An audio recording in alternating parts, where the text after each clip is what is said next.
I'm gonna show you how easy it is to change the batteries on your CVS Health glass scale. It's really simple to do. First, what you wanna do is turn it over. And I'm making this video really to show you what type of batteries is used on this, because this is so simple to change. Then you just reach your hand over and just slide this to the left and pull up.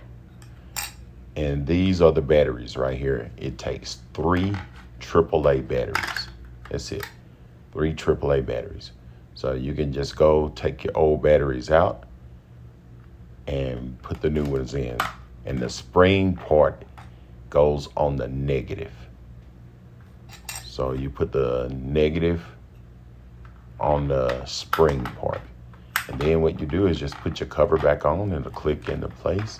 And turn your scale over and it should be on once you take the battery out and put new batteries in. And just get on your scale.